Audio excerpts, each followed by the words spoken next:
I never knew how strong I was until devil tempted me. I went through my most vulnerable moments I was so depressed. I cried, I questioned God, but at the end of the day, I just have to live with it.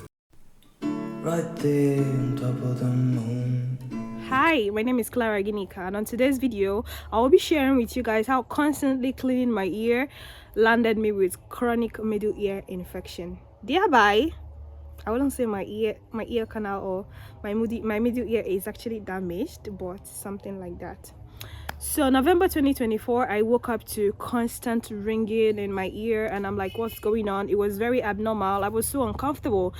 I reached out to my sister, who happens to be a medical personnel, and I was explaining my problem to her, and she was like, why not see an ENT doctor? Mind you, I am this kind of person that is so scared of the hospital. I hate to go to the hospital, even if it's for visitation, whatever. I was so scared, but because it was constant, I was having headache, I was depressed. Like, if I woke up in the middle of the night and said to pee, I cannot go back to sleep because the noise was just too much, and I find it so hard to concentrate. I lost my job.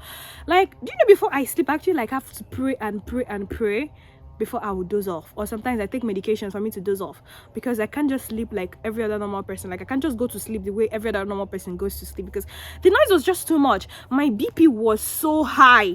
Normal human beings BP should be 120/80, but mine was almost 140.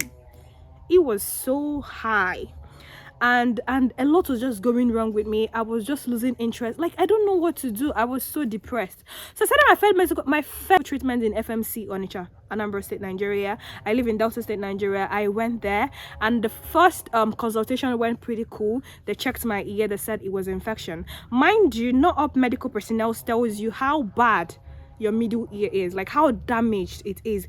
And when I was still going through this process, I was still cleaning my ears. Like, my ears, once they start scratching me, I'm like, I'll look for something. Paper, I can fold paper, I can use anything. Like, it was sorry about that. It was so crazy, and I was still going to the hospital. Yeah, sometimes the doctors will be like, are you putting something inside? And I'm like, no. Mind you, I was putting something inside because I just couldn't control it. I was addicted to cleaning my ears all the time.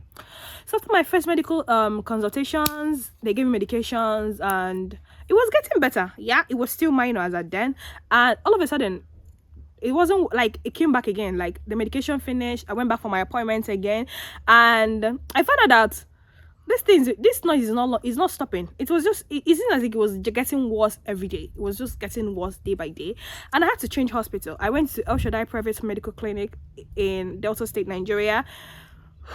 It's a privately owned hospital. I went there for consultation, and after the first medication they gave me, no progress. I went there after 11 days for my medical appointment. For my second medical appointment, no progress. So it was super draining. Mind you, I was still struggling. But the fun fact is, I never lost the ear. I was actually using it to hear. I can hear you very well, but it's just the noise. Sometimes it disturbs me. Like, I don't know how to explain this whole thing. When I'm talking about visiting the hospital, I'm talking about money, I'm talking about time, I'm talking about emotional damages, I'm talking about how this whole thing has depressed me so much. I lost my job. Yes, I lost my job because I was losing concentration. I was stressed.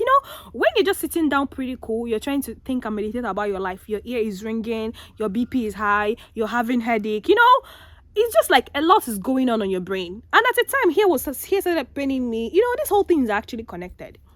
I got tired of visiting the hospital. I changed to another hospital because I had a classmate of mine who had similar issues, and she was telling me, why not go to FMC Asaba? So I went to FMC Asaba. The first visitation, they gave me medication. The doctor checked, and he said, it's an infection. It's not something that he's not seeing any death. Something I was thinking maybe they need to wash the ear, because most of my friends, they said when they washed their ear, a lot of stuff came out and they felt better. So he told me that it's an infection, but he never told me how bad it is. That's what I'm telling you. He never told me how bad it is. So he gave me medications. I was going there. Mind you, I was still cleaning the ear. I was actually the one that was doing myself. Like, I'm doing this video in the sense that in the future, in the nearest future, if you're that kind of person, if you're like in the future, if I happen to have a family, and I can just sit back and watch all those videos. It's part of my life. It's part of, I was meant to take this route. Like, I am so addicted to cleaning my ears. So after the visitation to FMC Asaba, and they gave me medications, I was taking the medications. I remember there was a video I dropped on my channel where my ear canal got swollen. I had urgent medical appointment, and I went to the hospital, and I think that day I wore this balm. It was super crazy. My doctor was like, Clara, stop putting something in this ear. The canal is damn swollen. And I would say, no problem. Like, do you understand? They give medication, they will give me eardrop. One day I will be in my house and devil will be tempting me. The ear will be scratching me. To be scratching me, like, if I don't scratch this ear, I'm gonna die. Like, sometimes I just manage and hold myself. Sometimes I just go to sleep. Sometimes I just drop ear. And it was still scratching me. It was so bad. So because I was in the process of healing, I wasn't cleaning. I was controlling myself. I wasn't seeing progress. Mind you, the FMC treatment kind of thing, it got better at the time it got worse, because after my graduation party, I went for my graduation party on August. Immediately I came out of the party gate, it got like bad. So I went back to the hospital. He's like, what happened? I had, you know, the three people you can't lie to in this life is your doctor, your lawyer, your pastor, and stuff.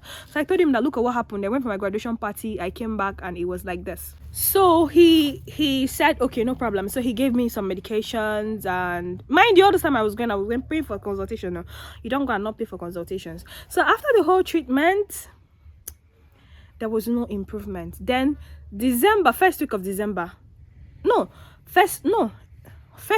November 2025, you guys, I woke up and I was literally crying. My canal was broke. Like, no, my canal was swollen. When I talk about swollen, it was so swollen that hair actually rose up. I don't even know how the right English to use. It was very bad.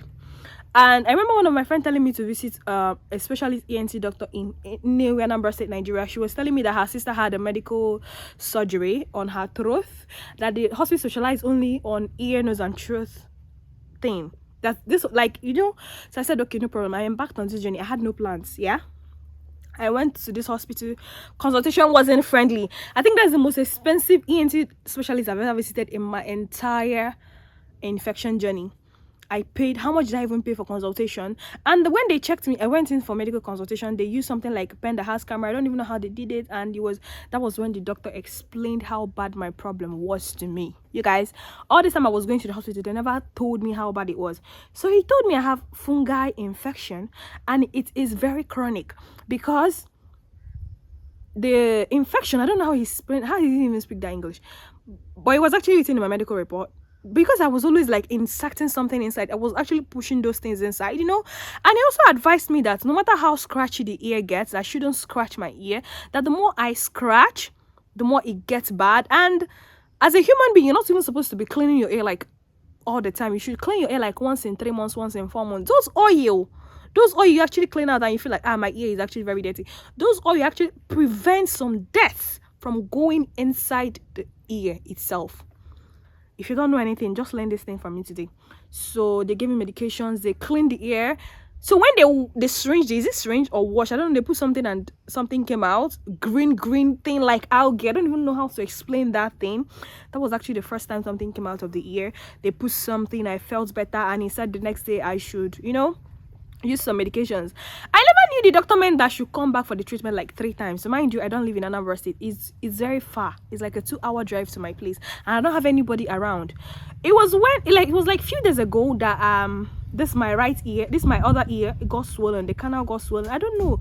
Devil kept tempting me in 2026 actually started with temptation, but I'm like, God is God. God, I shall not die, and I will live to see the goodness of the Lord in the land of the living. This thing will not depress me. It will not weigh me down, because this year, I said this year, I'm going to take my content creation serious. Let me know before the middle of the year, let me know where I am. So I called the doctor. I called one of the nurses, because I actually collected her number, and I'm explaining to her what was actually going on with me. And she's like, did you come for the treatment like 3 times? And I'm like, no. So she said I was supposed to come for the treatment 3 times. And I remember the doctor telling me that they need to follow up my treatment, but he never explained to me. Like, he didn't explain to me very well that I have to come constantly. Immediately I left the hospital, they finished doing the treatment. They just gave me medication. And I'm like, okay, you know what, that's it.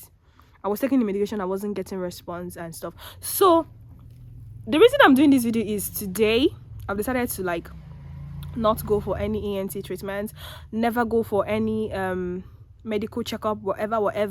I have a friend that lives with similar issue like mine, and she has advised me. She has been living with us for 5 years.